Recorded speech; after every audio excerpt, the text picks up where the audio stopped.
we are the creature that has always played God. Maybe this is a bit controversial, but I really don't even see gene editing as being that different. Even the ancestors that led up to Homo sapiens, which, basically means something like man, the intelligent one, or whatever, right? Sapiens is our defining quality. What happens if every single human being starts selecting very intelligent babies? Do we then have an imbalance? Aren't we meant to have a spectrum of intelligence across society? It's a good question. First of all, Jonathan Anomaly is the founder of Heresite, an embryo selection company reshaping how we think about reproductive choice and genetic potential. His work forces us to confront the future of human health and intelligence before birth, and the profound questions that come with it. We're going to get not a two-tiered society, not the alphas and the betas or whatever it is in, let's say, Gattaca or Brave New World. We're going to get people going in all kinds of crazy directions. What are the key factors, away from intelligence, that you're seeing people really desiring in their kids? So what is embryo selection, and why is it important for society? Sure. There's a boring answer and a more interesting answer. The boring answer is women have been doing IVF, in vitro fertilization, for about 50 years now. It started in your country, and second birth was in mine, and that was, I guess, was it 73? I might get the year off by one, but basically mid-70s. And, for the first decade or two, what women wanted to do is, stimulate the ovaries, produce eggs, and create embryos outside of the body, and then implant one after you fertilized it. And the idea is, if you're either an infertile couple or potentially a gay couple, that sort of thing, this is really the only way that you could have kids. So it was kind of a fringe thing. And interestingly, there's a bit of a tangent, but it's probably worth saying, there was almost universal opposition to IVF when it first emerged 50 years ago. Something like 80% of Americans, I don't know the percent of Brits, opposed it. It was the devil's work. It was going to result in all kinds of terrible things, Frankenstein babies, test tube babies. And like so many technologies, a decade later, everyone's like, no, it's cool, it's fine. But 20 years on, after the first in vitro fertilization babies were born, a couple of tests emerged. The first tested for chromosomal abnormalities, most of which are incompatible with life. They produce miscarriages, some of which end up with Down syndrome, which is not as bad, but still something, other things equal, you probably wouldn't want to deliberately implant. So that was the first way of saying, you could select an embryo. You take some eggs outside of the womb through IVF, fertilize them, and then figure out which one you want to implant. First thing you're going to want to do is figure out, are any of these incompatible with life? And it turns out often about half of them are. And one reason for that is that when you, for example, have sex naturally, when you have a natural childbirth, about half of all those pregnancies result in spontaneous abortion. And that's basically for the same reason that about half of your embryos on average are going to have some of these chromosomal abnormalities. So often the female body has a way of detecting those and essentially aborting them before she even knows she's pregnant. So there already is, in a sense, natural embryo selection, and it's quite common among women. It's just unconscious. And then after the 1990s, after that initial chromosomal test was born, you could test for single gene disorders, so-called monogenics, like hemochromatosis or sickle cell disease. That was all 30 years ago. Your listeners will probably remember right around the year 2000, it was announced that the human genome had been sequenced. Craig Venter and the NIH had announced it in the US. Even that, though, and that's only 25 years ago, was just a rough map of the human genome. We didn't really understand much about it until very recently. And so the idea is now, for the first time, if you're doing in vitro fertilization, you've got, a dozen embryos, let's say. First, you'll test for the obvious chromosomal problems. Then you might do a blood test and see if some monogenic problem runs in your family. And if it does, then you check the embryos. But now for the first time, we can do so-called polygenic selection. And the idea is you can essentially, decode the genome of each discrete embryo, which, they all have half of the genes of you and your partner, but they have different bits of those genes. They're different combinations. And you can see for the first time what's the likelihood that a particular embryo will have a risk of breast cancer, schizophrenia, and what we're doing is even intelligence. And in the future, probably we'll go to personality traits and other heritable traits that people care about. And so that's a long answer, but to sum it up, for the first time, when we're thinking about embryo selection, it's not just for the sake of trying to implant a healthy embryo. Of course, everyone wants that. But if you're doing IVF, there are different ways in which you can optimize for health. You can minimize a known disease caused by a single gene, but that's a tiny fraction of all diseases. The vast majority of disease is highly polygenic, meaning it involves hundreds or thousands of A's, C's, G's, and T's that sum up to an overall risk. And the same is true for height, for intelligence, for personality. On the spectrum of playing God, from 0 to playing God, I think sometimes people get a bit mistaken with embryo selection and think it's gene editing, but actually it's really just being able to select what you already have in front of you in a better way. But I think there is a big difference between trying to select a healthy embryo and then starting to really almost play God when it comes to intelligence or attractiveness or these different factors. Yeah, I actually reject the distinction on philosophical grounds. We are the creature that has always played God. Even the ancestors that led up to Homo sapiens, which, basically means something like man, the intelligent one, or whatever, right? Sapience is our defining quality. Before us, there was Homo habilis, which is like the tool maker.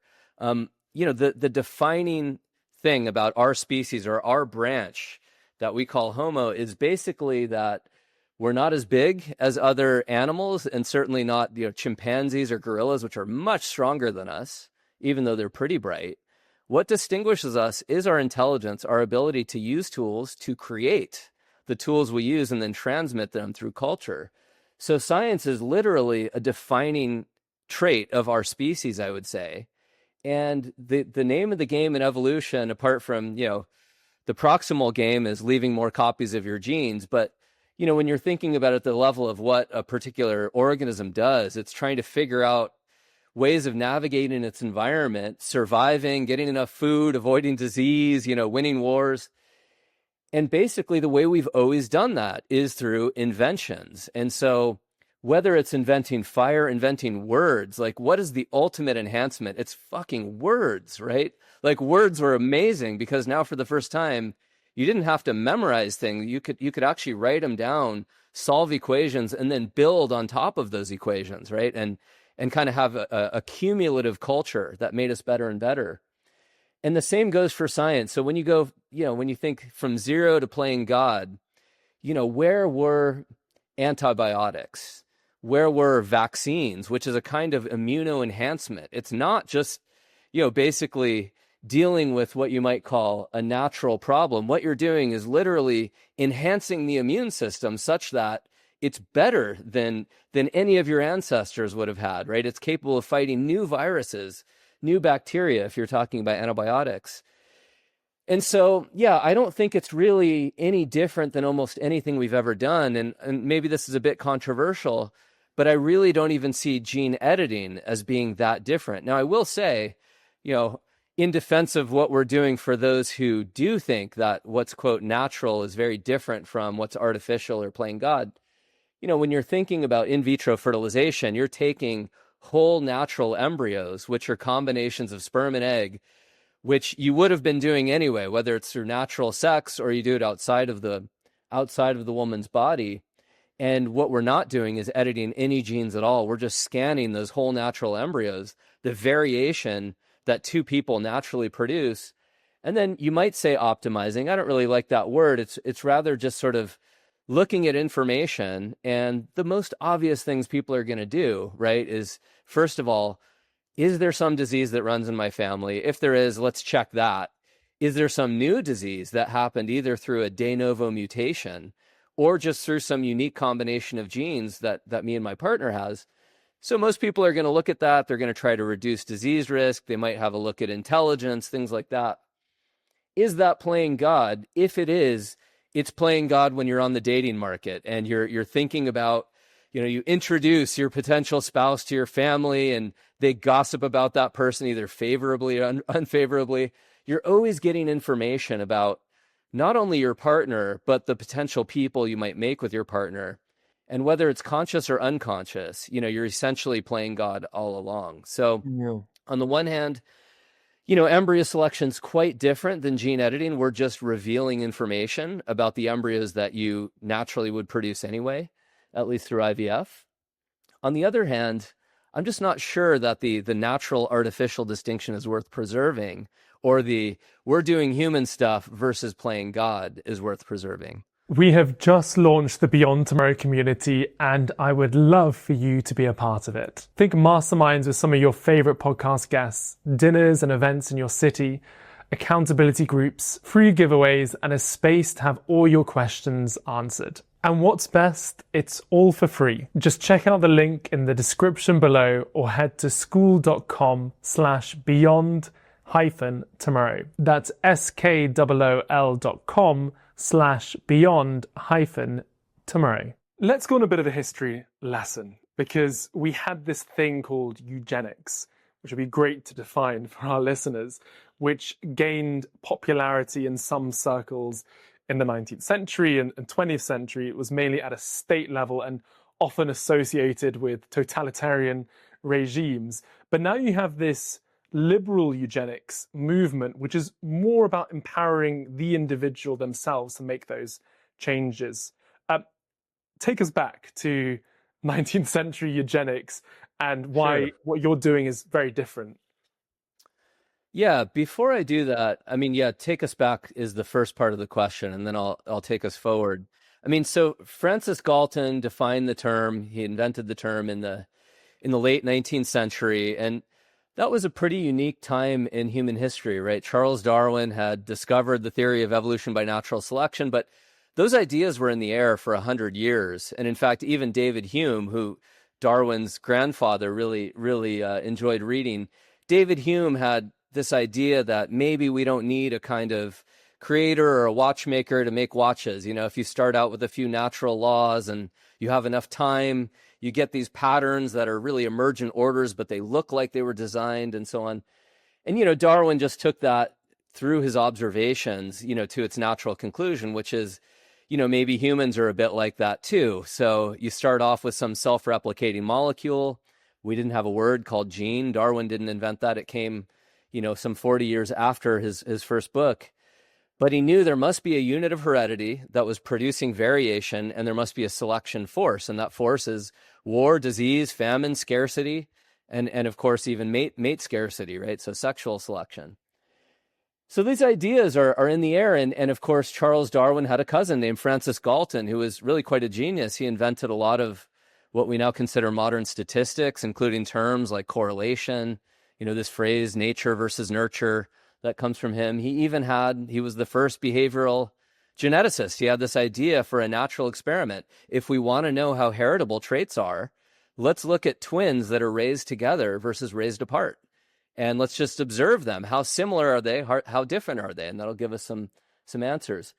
Anyway, so he thought along the way, naturally enough, well, once we understand heredity, surely we should use it to benefit human beings. And in fact, Charles Darwin was especially interested in this because he married a cousin, which is not that uncommon, or was not that uncommon, especially a second cousin. That still happens. First cousins, quite common in the Middle East now, but second and third cousins are very common around the world, always have been. And he worried that a lot of, his children's sickness were because of cousin marriage. And he thought, well, if we could prove this and we could prove how that worked, well, first of all, probably shouldn't marry your cousins. And secondly, we can just kind of see, like, how are these diseases inherited? Are they caused by one gene, or, again, he didn't have that word, but one unit of heredity, or hundreds, or whatever? And so the idea was natural enough. Eugenics, as Darwin's son, Leonard Darwin, president of the Eugenics Society of England, defined it. Eugenics is basically using our understanding of heredity, as he put it, for the betterment, mental and physical, of the human race. Now, put that way, eugenics is not only not controversial, it's just obviously good.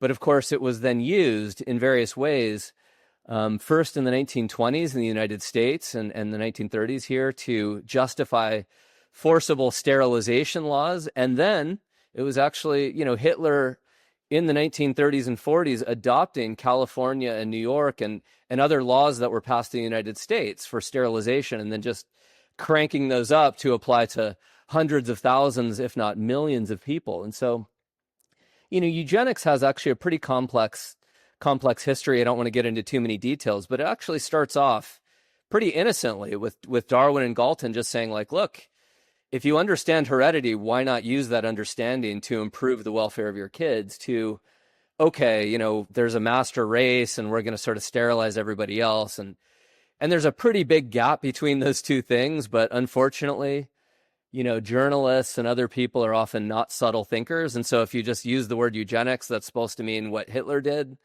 It's a lot more complicated than that. But yeah. But to sum up, basically, philosophers in the 1980s and 90s sort of said, look, on the one hand, we want to acknowledge the really bad history of states abusing their power. And on the other, given that we now are understanding genetics better and better, well, let's have a new term that sort of designates what we could do, how we could empower parents to use that understanding. And so they called it liberal eugenics or non-coercive eugenics, or just genetic enhancement.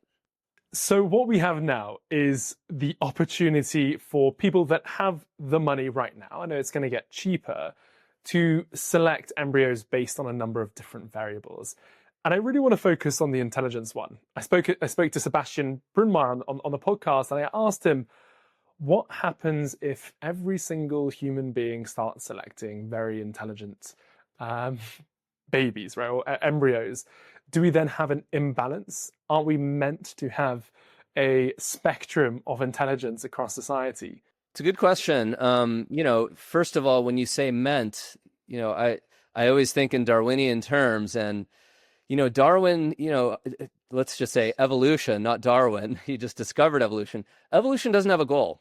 Evolution rewards organisms that engage in behavior that leave more copies of their genes, right? And sometimes that behavior can be quite nasty, like ferocity in warfare, like the Vikings, efficiency in rape. How many people can you rape and get away with it?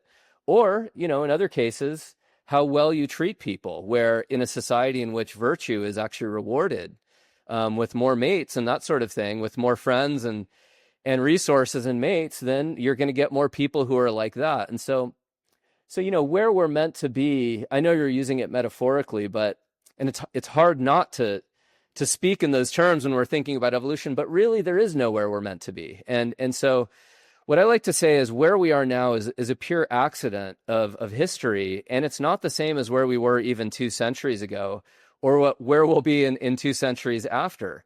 People are constantly evolving, and so there is no, in some sense, like natural human distribution of intelligence. In fact, we can measure this now. The thing that we use at Heresite, the company I work for, to gauge the prospect of embryos, how likely is it to have Alzheimer's disease or even a certain level of intelligence, we actually use it all the time. We don't, but people like David Reich at Harvard and others to explain the ancient past, and they apply those polygenic scores to DNA that they can find from people who lived a long time ago.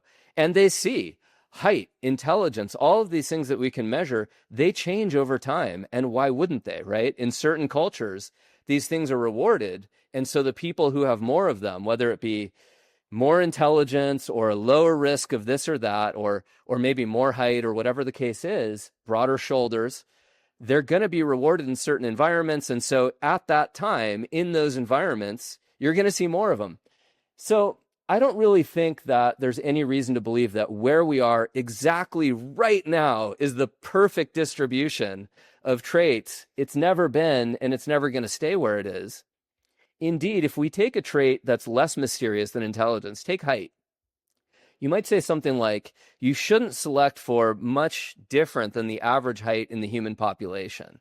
And then I tell you a couple of facts. Well, the Dutch are on average 6 feet tall, and the not the Bantu, but what are they called? There's a particular tribe that exists in the African rainforest in West Africa, who are on average, less than 5 feet tall. Now, what is the average that you're supposed to be, honoring when you're selecting? And the point is, there is no average, actually. Even among humans, the averages are very different for different populations. And so I don't want to be too precious with that point, but it just does show you, like, when people think like there's this human thing and we don't want to diverge too far from it. Like, first of all, humans at what time in history?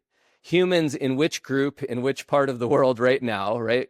We have different heights and skin colors, all kinds of differences. Some humans are capable of staying underwater because they're adapted to diving for long periods of time. There's no reason to think that they're superior, inferior to any of us. It's just that we have this distribution of traits.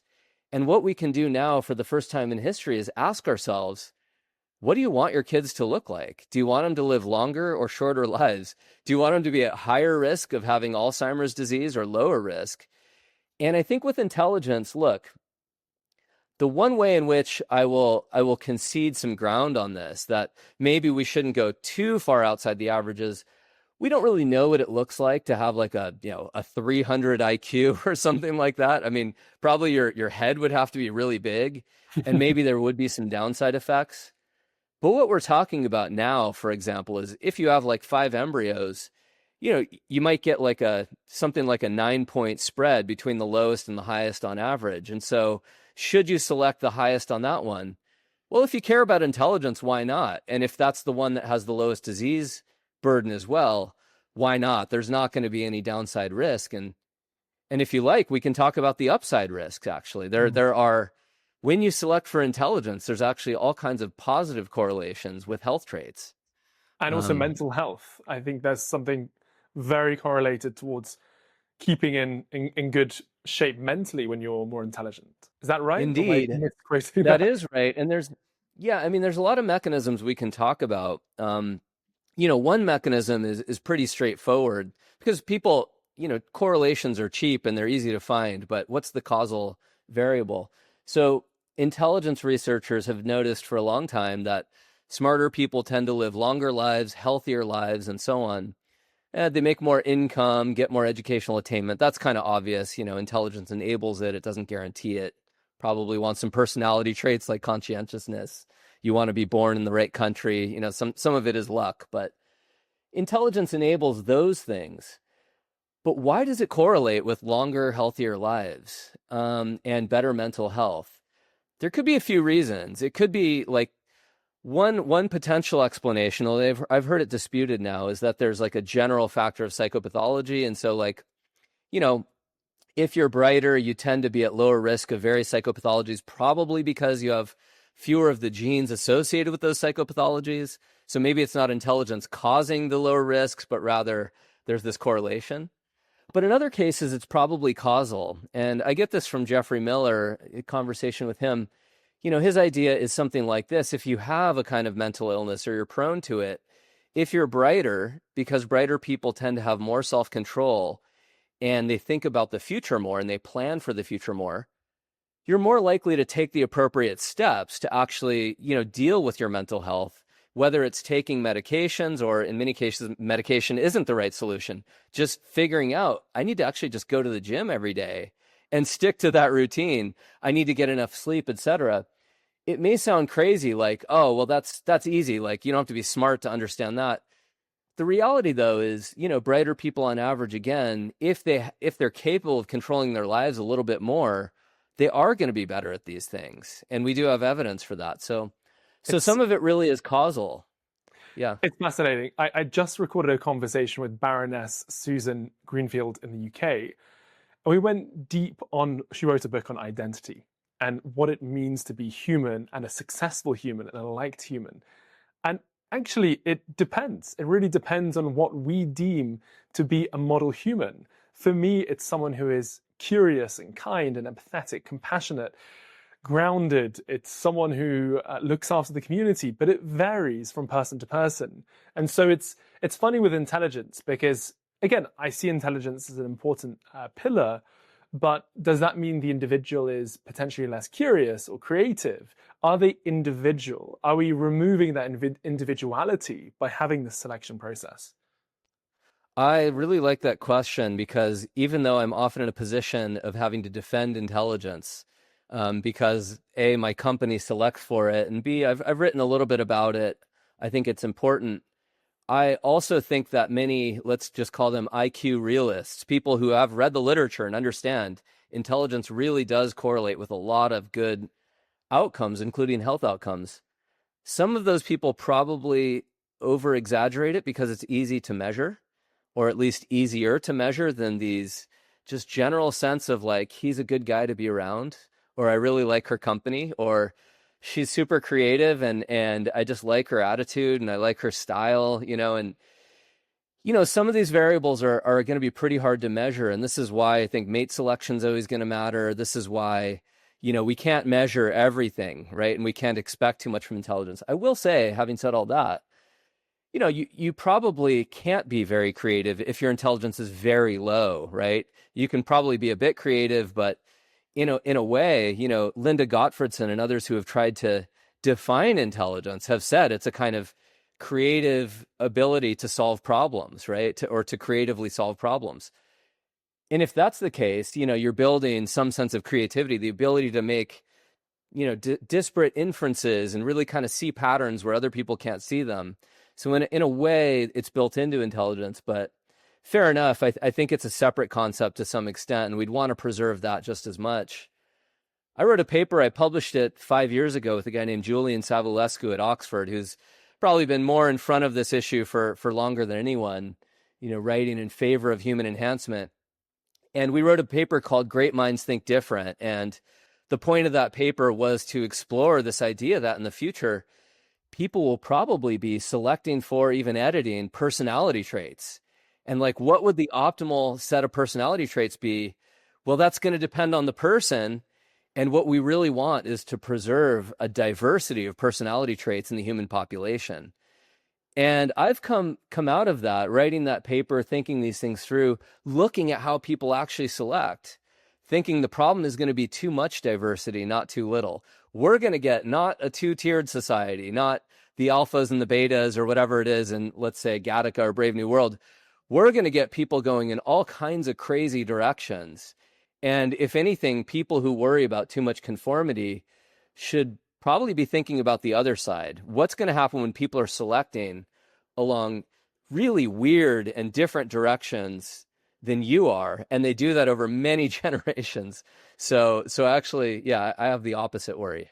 Yeah, absolutely. Because right now, when you look at the figures of IVF, it's between 1 to 2% in the US, and I think it's 10% you've had quoted in Denmark, so that being one of the countries with the highest rate. So it's a small but considerable amount already. And you think, again, this is the first generation that's going to have embryo selection to tap into. But again, when you start stacking that and compounding that through many, many generations, it's interesting.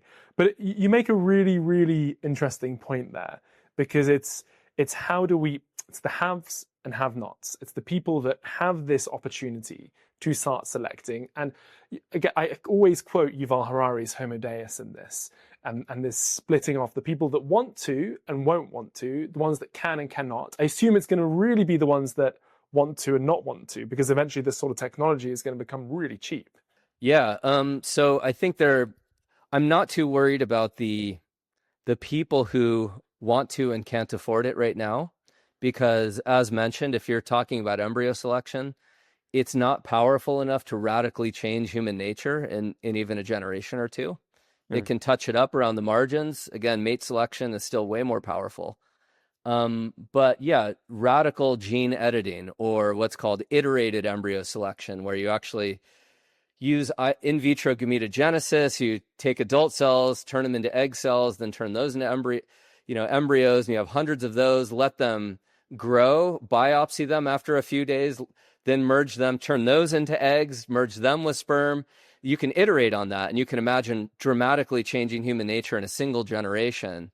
And I get that thought experiment from Nick Bostrom in his book Superintelligence from 2014. Those technologies, which is not what we're doing at all, those are almost certainly going to be available in the future. And so I would be much more interested, I won't say worried, but you might say worried, about how we deal with really radical enhancement, which I do think is coming in a couple of generations. Again, it's not what we're doing. It's not here yet. Now, the way I deal with that, I wrote a little book on this called Creating Future People. And one of the things I did in the last chapter is think, 1,000, 10,000, 100,000 years in the future.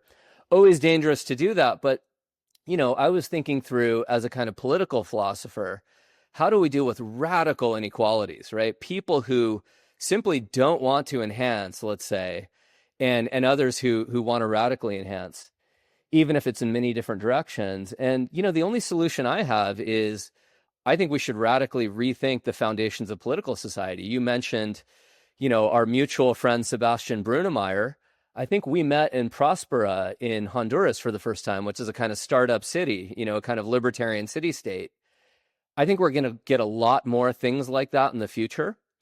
And the solution, I think, to radical inequalities and huge differences in the way that people want to live their lives is not to force people to live their lives a certain way. So the ultimate lesson from the eugenics movement, a lesson that Aldous Huxley and his brother Julian Huxley both learned, is that they remained, as they would say, eugenicist until their dying day, and they called themselves that.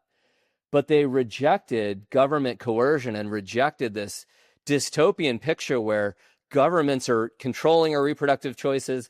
And, you can see the logic of why governments would do that. If we had radical inequalities and these abilities to enhance ourselves in dramatic ways, it is true in some sense that, some people are going to be considered a burden or something like that on other people or on the state or whatever. And so my solution is like the Huxley solution, and that is give up all this state control of people's choices and allow people to live very different kinds of lives, and allow, as an international community, very different kinds of states to be born.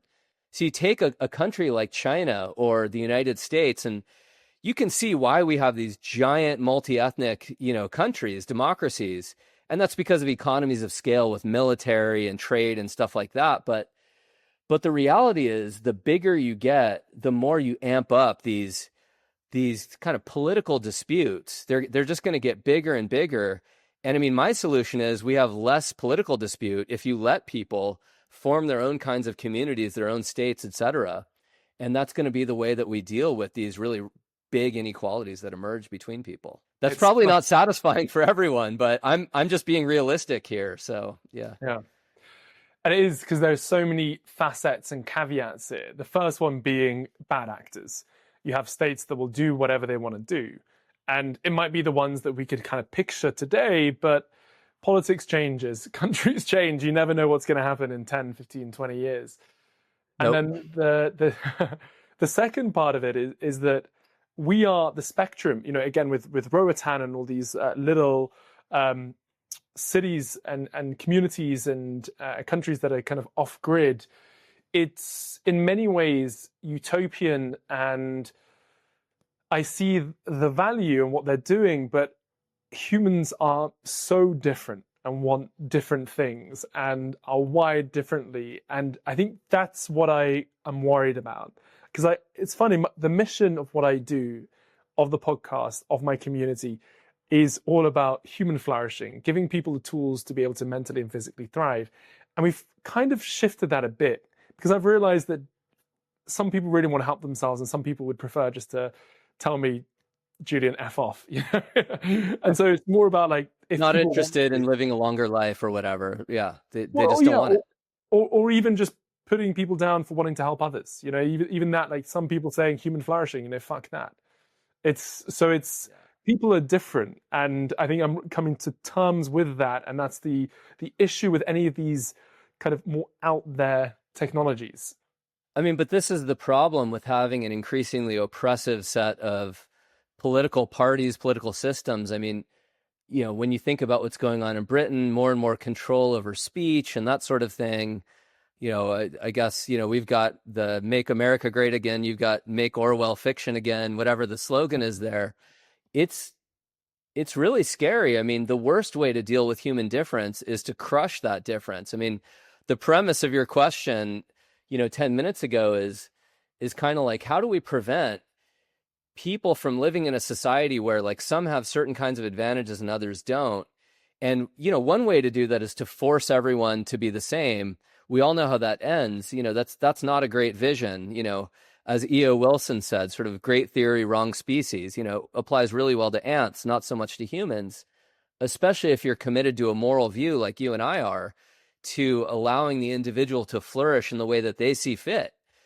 But if you really allow that and you're serious about it, you don't crush dissent, you allow dissent, and you allow even really radical dissent, which is new communities, right? So I'm thinking of, for example, a book I used to teach, Robert Nozick's Anarchy, State, and Utopia.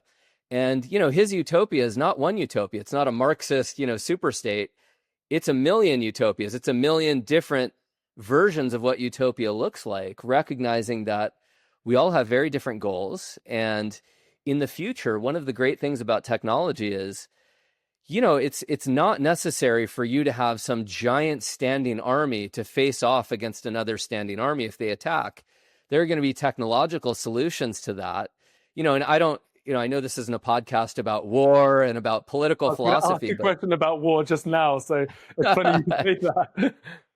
But I mean, these questions naturally lead into it. A lot of people make this mistake, which is to say something like, liberal democracy as it exists now, that's just how the world has always been and always will be. And so given how things are now, what are we going to do? I was just on some documentary in the normie kind of legacy media, CBS News, and they're like, well, what are you going to do about like, how do you allocate votes and stuff? And I was like, you're still thinking like, in 50 years, like it's going to be just like this, but the question is who gets to vote or whatever. And it's like, dude, you haven't seen anything yet. Like there is no imagination of how different things are going to look and have looked in the past and flourished, by the way.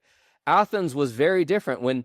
When politicians always, go on about how great democracy is, they always cite Athens and, what's the percentage of people who voted in Athens? And by the way, how long did it last? Like there was a golden age and then it just tore itself apart, and so, I think we have to have bigger imaginations for how technology co-evolves with politics, social norms, political societies, and as you're anticipating with weapons, which are a kind of technology, because that shapes what states can look like. If you have nukes, for example, you can be Singapore or Israel, and although Israel gets attacked periodically, well, people learn not to attack Israel pretty quickly, actually. They'll pay a heavy price. And the same will go for a country like, Singapore. You can be a very small country and actually do pretty well if you can defend yourself. So I'd just like to say a big thanks to our sponsors of this episode, Immortal Dragons, who are a purpose-driven longevity fund based out of Singapore. Immortal Dragons supports moonshot longevity initiatives and radical life extension technology. Get in touch with Immortal Dragons for pitch calls or their internship program via contact@id.life. It's really interesting. Going back to the million utopias, this idea that we have different communities around the world. And I want to go back to embryo selection because for me, the most important thing is removing from the gene pool individuals that feel a need to exercise their power over many, many different groups for the sake of whatever you want to call it, being a psychopath or having an overloaded narcissistic brain. I don't know. But that for me is the most important thing that we need to remove because it doesn't serve anyone, I don't think.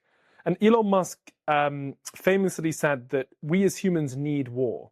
And I just completely disagree with that. I don't think there's any need for war at all. Good. I have complex thoughts about this. So this is, again, outside the normal scope of your podcast. But, one of the good things about being an academic for about 18 years is I read a lot, like a lot, outside of, whatever my home disciplines were. And one genre of book I got into, 10 years ago was, first of all, this idea of group selection, certain personality traits, including pro-sociality, being not necessarily individually beneficial, but rather a kind of group adaptation within tribes, right? So Darwin actually put it best. He sort of said, look, having a high standard of morality, this sort of thing, being really cooperative, ultra cooperative, doesn't always pay for the individual, but groups of cooperators they often do better than groups of non-cooperators. But guess what? Darwin's view, and then Joseph Henrich's view, a lot of people who have written about this, Herbert Gintis and Peter Turchin, wrote a book called Super Cooperators, How 10,000 Years of War Made Us the Most Cooperative Species on Earth. David Sloan Wilson in Darwin's Cathedral, an atheist liberal who hates war, argued that religion and warfare are what made us, such super cooperators. Religion, by giving us the fear of God and a sense of a unique community who is us and not them to fight for and to bond with, right? War actually, in the distant past, some have speculated, basically gave us pro-sociality by, again, rewarding groups of people who cohered really well together and could uphold a high standard of morality.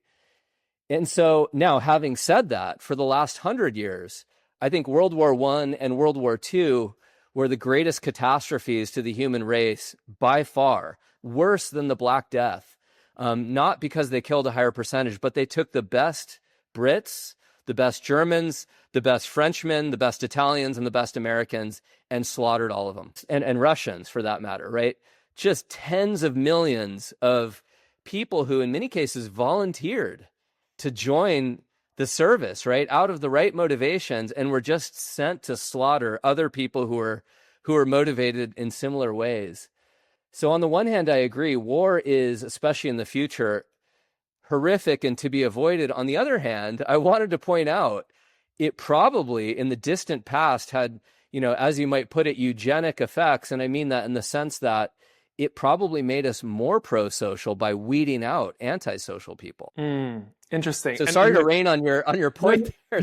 I want to go back to the first part of the question, but it's interesting with nuclear weapons. Many say that the reason why we haven't had all-out war in the last 50 years is because we have nuclear warheads pointed at every single major power. 80 years, essentially, World War II. 80 years, exactly. So going back to the original part, because you mentioned intelligence being one of the key parts of the embryo selection process right now, but is there something that eventually, and this is interesting with data, that governments might get their hands on and say, you know what, if we avoid this small trait, we are going to reduce the amount of murderers or the amount of this or that? Good. Yeah. First of all, I mean, when you think about, your goal, as you had said before, is you want to eliminate these kinds of antisocial traits, right? Either a psychopath on the one hand, like sadistic psychopaths, we all know the statistics. It's a tiny fraction of people who commit repeated, violent crimes, right? So if you put El Salvador just proved this over the last 5 years. If you put that 0.5% of men in prison who are like sadistic psychopaths, basically you just don't get any crime anymore. I mean, you still have some, but it's pretty much gone. And, the Catholic Church did this over a 1,000-year period where they basically just enforced the death penalty ruthlessly for all violent crimes. And guess what? Probably at a cultural level, it showed like, hey, this is what's going to happen if you do this. But on a biological level, it probably called out some of the genes of, let's say, the Vikings and others who were, rewarded for their ruthlessness. I mean, this does work over a long enough period. And, could we achieve that through individual selection? I think the answer is yes. Yeah. When you look at the way women who choose sperm donors, when they're choosing which donor to use, they care about intelligence, they care about mental and physical health, and they also care about proxies for morality. What kind of person is this? How do they treat other people? And so I think this is actually really good news because, again, what is rewarded by governments and what's even rewarded in the mating market can be two different things. And then what's rewarded in the mating market versus the fertility clinic, when you're not just sort of having sex with someone one time. Now we have, women are often on contraception. I'm not going to weigh in on that. I know there are costs and benefits. I've talked to Louise Perry a lot about this. But, there are some benefits, which is you're not just going to get accidentally knocked up by someone who's, let's say you're a woman and he's just like really handsome, but he's kind of dim and he's not very nice. when you're choosing a partner over a long period, and then on top of that, choosing an embryo, it's a very deliberate process. And in that sense, you can break a little bit more with the natural habits you may have that evolve for a certain purpose in a certain environment, but aren't necessarily leading to an optimal kid from your very own standpoint. Your standpoint may be, I actually don't care that much about having really, really tall boys. Yeah, I'm attracted as a girl to a really tall guy, but actually what I really want is a boy who's well adapted. And yes, he's maybe a bit dominant and masculine, but he's also really gentle as well, and he treats women well. He's not a rapist. He's not like absurdly aggressive. And you can do that through embryo selection, right? You can do that through mate selection. And so I actually think this technology is really cool, because when you look at the way people use it, they don't use it to select in favor of the traits that you worry about most.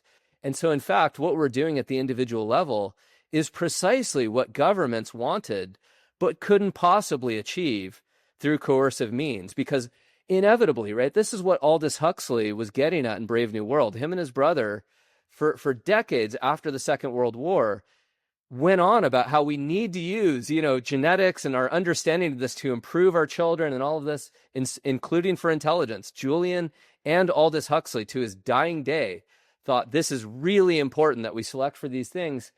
But they knew what economists now know. This is called public choice economics. Economists who always say, look, who are the people who are most likely to get into power, and what are the incentives they face? If they're not already people who are the most willing to lie and manipulate, by the time they get into power, they tend to have incentives to lie and manipulate in order to build coalitions and so on. And so the state is always going to they're going to say, a worse job than individuals at enacting what people actually want their children to look like. It's amazing. So yeah, you want less war, you want less aggression, good. Basically rely on the individuals to choose those things, and they will tend to do that. I think it's so fascinating, the sort of data that you're able to look at and the sort of conversations that you're hearing, because you're really grabbing the essence of what it means to be human and what humans really want for their offspring. And so, what are the key factors, away from intelligence, that you're seeing people really desiring in their kids? Yeah, I mean, the truth is, even though our early customers, we're a company that's been in stealth for almost 4 years. So it's pretty normal to be in stealth in Silicon Valley, for example, for startups for a couple years while you develop the product, kind of perfect it, test it out. We stayed in stealth for a really long time. And anyway, while we were in stealth, we had about probably 70 to 80 customers, kind of scattered here and there. Most of them, as you would predict, kind of Silicon Valley, a few in New York and Miami and that sort of thing. And even the ones who were especially interested in intelligence, and this is an unusual group because they found us through various channels underground and so on, even they rarely sort of want to just maximize it. Even they rarely, choose intelligence over everything else. And I'll give you 2 examples from customers.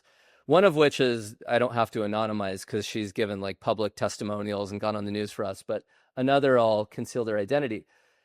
One had, an embryo that was the highest projected intelligence, but also the highest risk of type 1 diabetes.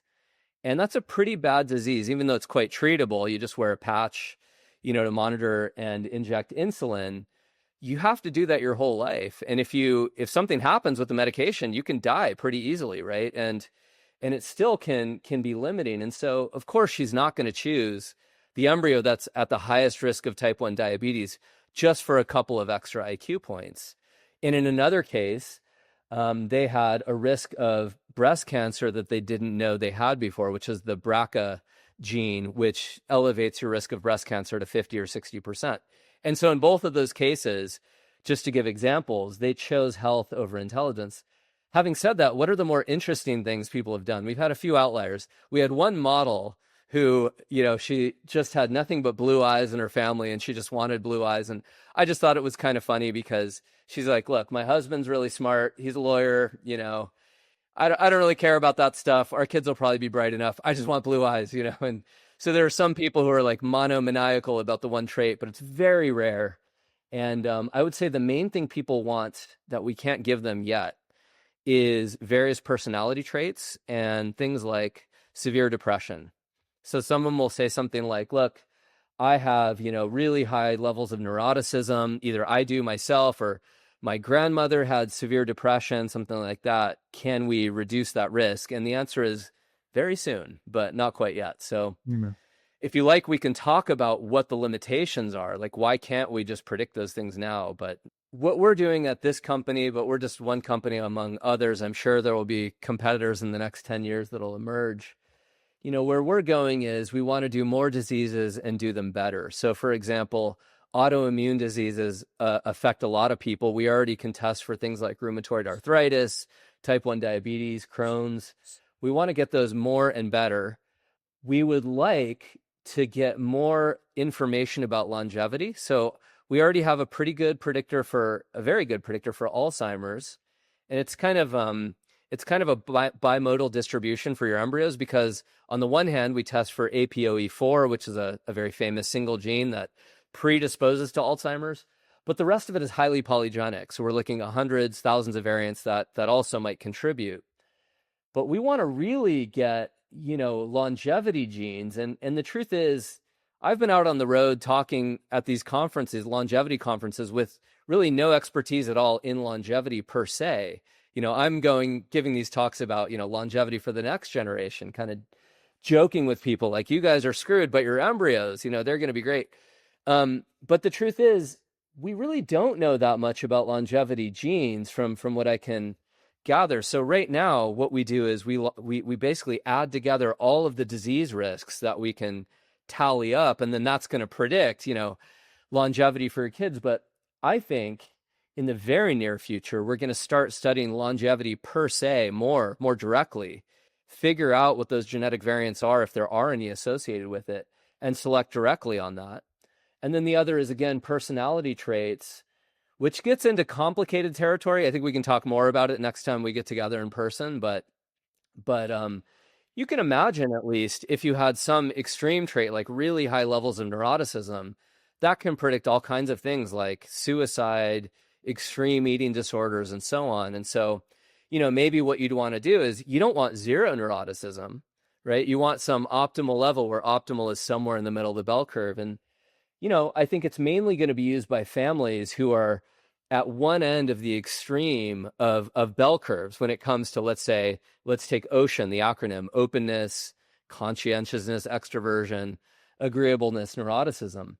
And I think the fun thing, as a philosopher thinking about this, writing a book about it, it's kind of like I explored, what would we want to enhance morality? And it sounds like you would, and I would too, right? I want my kids to be good people more than anything else, virtuous people, and to have a lot of friends. And one trait that predicts that is agreeableness. On the other hand, you probably wouldn't want to be on the extreme end of the bell curve of agreeableness, or you're going to get taken advantage of too much.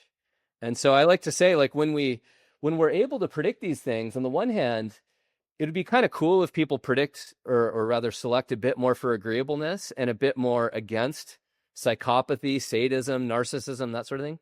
On the other hand, to challenge you and challenge myself, because I have this view, like, I just want nice people, you don't want them to be too nice. You still want some distribution of traits there. And the truth is, you probably do want some people in the population who are kind of natural leaders, kind of Napoleon types, who are not exactly psychopaths, that he almost certainly wasn't, but who are a bit aggressive, right? A bit assertive, and maybe even disagreeable. Some of our best scientists are disagreeable, right? They're kind of cranky jerks, but they assert themselves, and they're like sure that they're the lone genius. And maybe it's only 10% of the time they're right, but when they are right, they're of like great service to humanity. So I actually see the case as being like, on the one hand, we're going to go and we're going to offer all these traits, but I think, and I hope, people are going to kind of select in different directions actually on these traits. Because Elon is one of your friends, right? Or Elon? I would definitely not say friend. We met and had a really good long convo. I've texted him a few times, but yeah, I wouldn't call him a friend. I'd like to have him as a friend, but yeah. But He lives in Austin. I see him around at parties and stuff, but yeah. Yeah, and the reason why I bring up Elon Musk is that there is a brilliance that has been forged from trauma, whatever you want to call, and through that maniacal need to evolve and prove and all that. And so it's fine, and Steve Jobs and others, and it's a fine balance of, because for me the ideal leader is someone who is kind and strong, right? Who can really meld those two things together. Yeah, And it's yeah. like as a society, you need that diversity, right? Of thinkers that are pushing the needle forward with a bit of maniacal glints in their eyes. Yes. Although I have to say something, because I think that you presented it maybe as a potential sort of dilemma or bifurcation. Like there's some people who are pursuing these ends like monomaniacally, and clearly Elon is one of those, Steve Jobs is, and we all agree like the net benefit has been big. And then there are some that are maybe more like caring and that sort of thing. I have to confess, so I will say, in the one time I really did talk with Elon for a long time, it was a bit over 3 hours one-on-one, and what he was interested in was mainly AI alignment. So we were talking about Future of Humanity Institute, which he gave money to, and Nick Bostrom. And this was a couple years ago. He actually barely took an interest in what we were doing. It was kind of funny. I thought I was there to like pitch him on our company, and yeah, he thought it was cool, but like he was mainly interested in AI and alignment. And I have to say, I mean, we spent at least 2 of the 3 hours just talking about the evolution of morality and what kind of thing it is, and how we would program that into any kind of AGI and preserve it in the biological population. So I have to say, it's interesting because on the one hand, he is a kind of monomaniacal, like, let's get shit done and fire everyone who's not working hard. On the other, I will say, and I know it's unpopular these days, a lot of haters of Elon, he really cares about humanity. Like he obsessively cares. Like he would put it all on the line. And I mean, that's just what he says in public, he says in private. Like he's serious. It keeps him up at night that like somebody might win the AI race who is not programming an AI. And again, I mean an AGI, not some little LLM, in an artificial general intelligence or super intelligence.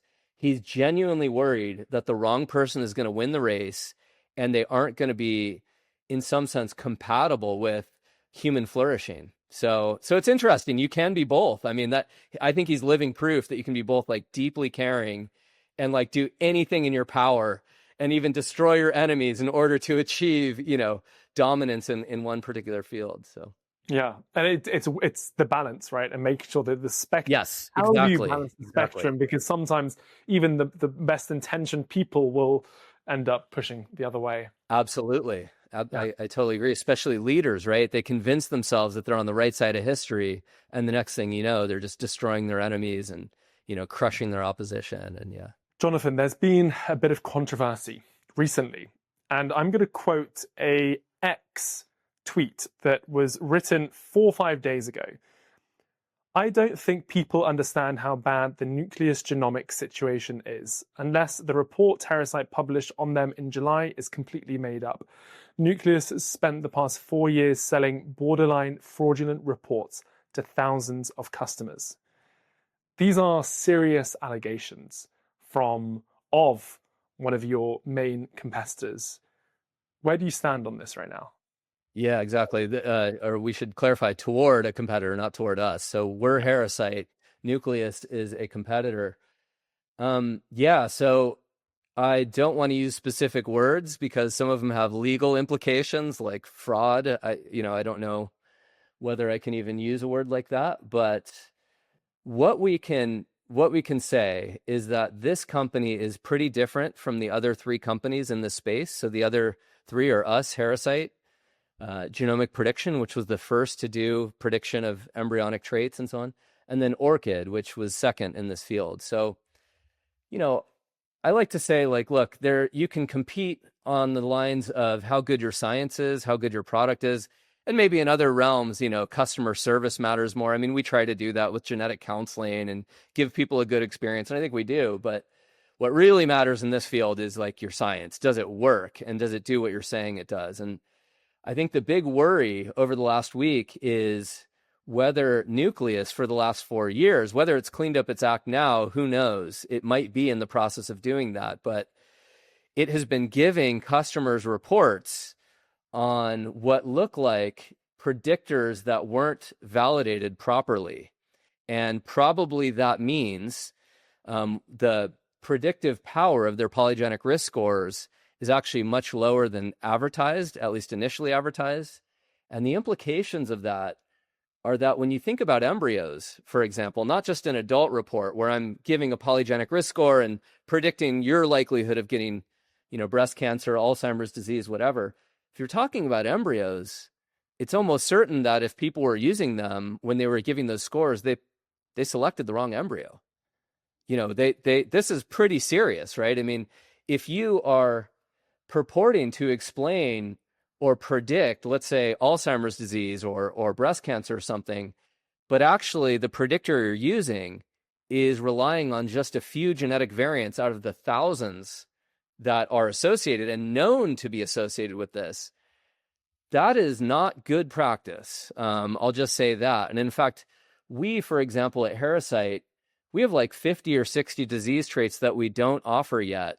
We have decent predictors, but it just doesn't meet our standards yet. So we're not going to offer them until we can validate them. And by the way, an even bigger thing that hasn't been discussed, especially in that quote, is we are the first and the only company so far where you can see on our website, how does this work across ancestry or ethnicity? And this is of crucial significance. So our best data comes from, for example, Europeans in Sweden, in Iceland, in Britain, in the United States. And that's just because Europeans were the first to build the biobanks that we need to construct and then validate polygenic risk scores, which we use to predict traits. And so, the predictive power declines as your ancestry is more distant from Europeans. And that means for Africans, it declines significantly. For Arabs, a little bit less because they're a little bit genetically closer to Europeans, etc. But if you're a company and you're offering these risk scores and you just pretend, you ignore the ancestry of the people you're giving these scores to, that's, I'll just say, morally irresponsible. I don't know what the laws are there, but that should be considered immoral. It should be considered just really, really bad practice. Now, I don't want to pick on that one company too much. I guess there's a lot to pick on. Other people are going to get into this, and who knows? I know they're facing a lawsuit from one of the rivals for allegedly stealing intellectual property. I don't want to weigh in on that.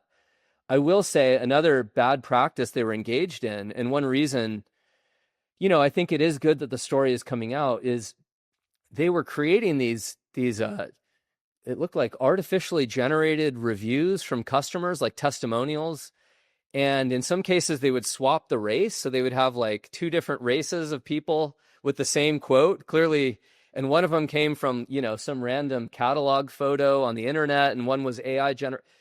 And then when they were asked about this, they said, oh, well, HIPAA laws, that's, American privacy laws, won't allow us to reveal, the true identities. And it's like, we do this all the time. You just ask for consent, right? You just ask a customer to give a testimonial if they're happy with your product. We do it. Genomic Prediction does it. Orchid does it.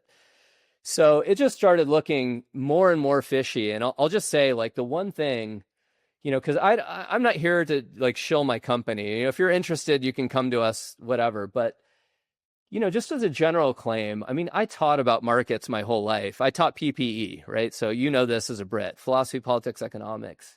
Taught a lot of Smith and Hayek and Ricardo and about how markets work, and especially ideal markets. And the thing that's been depressing to me is see that Nucleus is by far the most well-capitalized company in this space. And we've only raised 8 or 9 million. Now, we haven't tried to raise as much, because we wanted to stay kind of stealthy and lean. But the truth is, what I've seen is there's like an inverse correlation between how well capitalized the company is and how good they are in the space. And I have two explanations for that. And I mean, to the extent that VCs are watching or interested, one is there's this kind of like follow the leader. So if you get a famous person first, then it looks like everyone else is like, well, they must have done their due diligence. So like, I guess they're good. Be careful, actually. That turns out to be very, very wrong, especially in this case. But there's another problem, which is when there's extremely asymmetric information, where it's just really hard. There's very few scientist in the world who can actually do the kinds of things we're doing. Luckily we hired one of the best. He's a Brit named Alex Young. We have a few others who are fantastic as well. Their ability to explain what they're doing and their research to the general public is limited because it's just really complex. It's really hard stuff. This is why I'm kind of the spokesman. Not that I'm better at it, but like I try to convey these concepts that are really complex and simple ways, but it's just really hard for even VCs to know, let alone customers to know, like, who are the best companies and how do we even verify that? So this has actually really shaken my faith in markets. In the end, I think like asymmetric information is solved through markets. I do agree with that, but it can take a long time for that to happen. And I think one of the ways we need to do that is maybe have a third-party website or a third-party kind of arbitrator that you feed your polygenic risk scores through to verify, yes, they do work, we've validated them, et cetera. We do that on ourselves now, but we're a commercial company, so it'd be nice if a third party would probably do that. Thank you for that. It's a lot to unpack, and I'm sure it's going to be evolving in the next few weeks. So I'm happy that we're getting this episode out very soon after we record it. Can I actually say one more thing on that front? Because even though I work for a company, I mean, I was an academic, I cared about this technology. I will if I ever leave this company, right? I want people to get it right. I want the science to be gotten right, the policy, et cetera. And right now it's overregulated in England and either underregulated or appropriately regulated here, which is to say not regulated in the US. In an environment like this, I'm not actually welcoming regulations because they're usually bad when they come.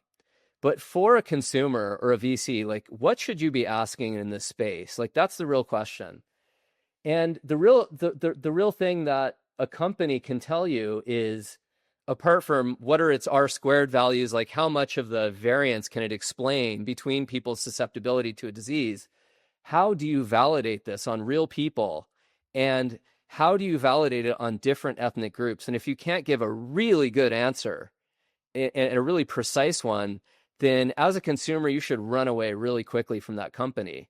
And so we're just like very open with, here's what our validation studies look like. We post it on our website. Like, here's our scientific papers. Here's even a blog post to explain it in layman's terms.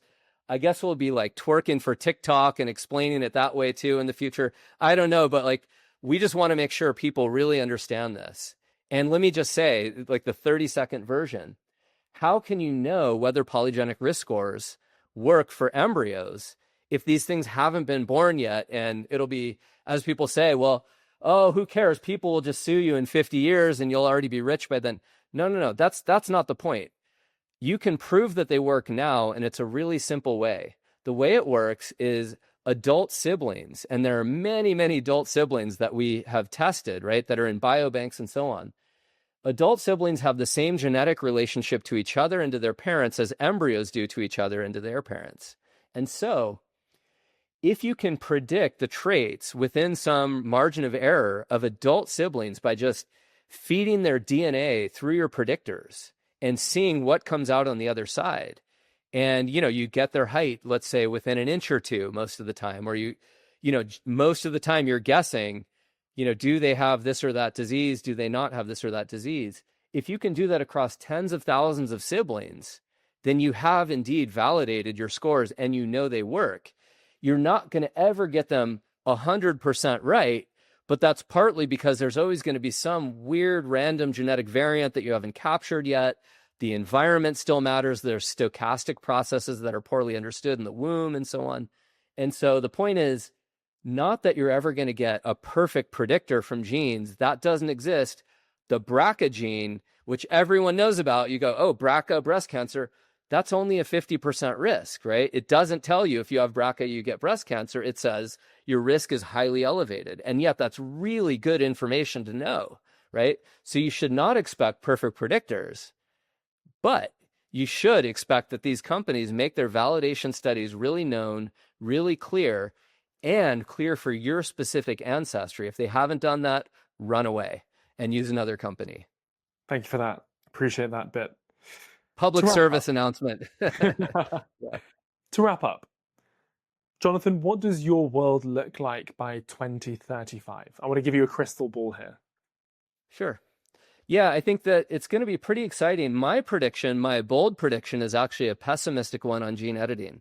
I know everyone's excited about it, and Brian Armstrong is investing, and the Wall Street Journal is arguing about it. They underrate how powerful polygenic prediction is now. Like what we can do with embryos right now, they completely underrate. They don't understand the science, and they overrate gene editing now. Now, in the future, let's call it more like 2040, 2050. I do think gene editing is going to be real. It's going to happen, possibly even creating chromosomes from scratch, which is a bit mind-blowing, but I don't see that as being that much more challenging than widespread editing. But I don't see by 2035 gene editing being much of a thing. There will probably be another experiment where a CRISPR baby is born with 1 or 2 genes edited.